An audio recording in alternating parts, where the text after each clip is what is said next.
Mon premier vrai souvenir, c'était à Noël. J'avais reçu un petit ballon de basket. Après qu'on ait déballé les cadeaux, je suis parti me cacher dans ma chambre. Parce que mon père s'était mis à crier après le Père Noël. C'est cette nuit-là que j'ai découvert ce qu'allait devenir mon petit secret.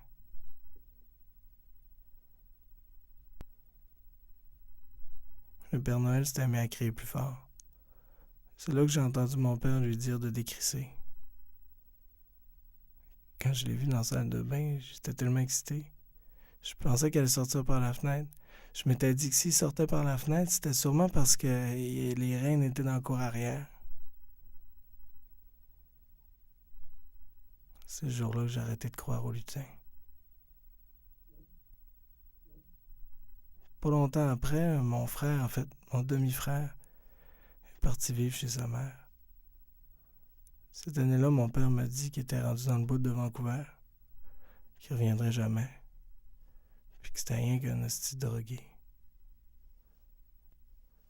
C'est la dernière fois qu'on a parlé de lui.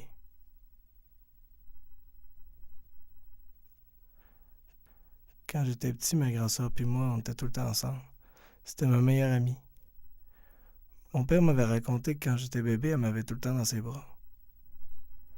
Un jour, ma mère l'avait chicanée parce qu'elle s'était fait tatouer, puis qu'elle s'était fait percer le visage. Puis parce qu'elle sortait avec un gars plus vieux qu'elle, un ami à mon frère. Elle pleurait tout le temps. Moi, je pense que je comprenais pas pourquoi. Mes parents l'ont envoyée dans un pensionnat. Après ça, revenue pour les vacances de Noël, je savais pas si c'était elle qui avait changé ou si c'était mes yeux qui regardaient plus de la même manière. Elle était comme les filles à TV. Je savais pas si je pouvais ou si... Mon père avait déjà essayé de m'en parler, mais je pensais pas que c'était le même. Ce jour-là, j'ai arrêté de jouer aux poupées. Quelques années après, elle est partie vivre avec son chum Alan. Mon père l'a jamais vraiment aimé. C'est peut-être pour ça que ma soeur est jamais revenue passer Noël avec nous autres. Ma mère m'a déjà dit que j'étais un accident. Quand j'ai dit ça à mon père, il m'a dit de pas écouter ce qu'elle disait. Que maman en filait pas. Il chicanait tout le temps. Elle s'était trouvé une nouvelle job.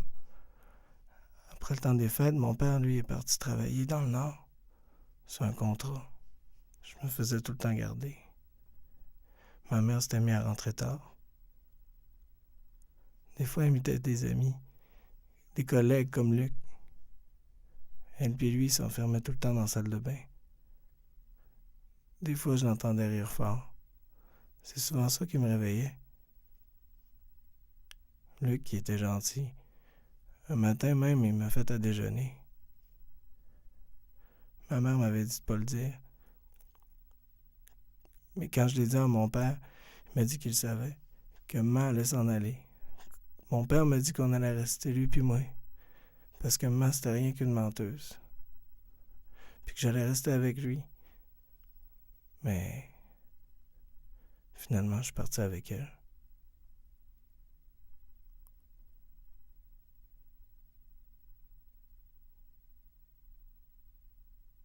Les années ont passé. J'étais le seul qui a gardé vraiment contact avec mon père. Le jour qu'il m'a annoncé qu'il allait vendre la maison, je me suis informé un peu. Puis j'ai vite compris qu'il était malade. Fait que j'ai décidé d'emménager.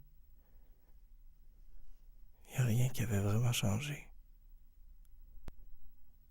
Puis j'ai compris que cette fois-là, ça allait être mon tour. À moi puis ma petite famille.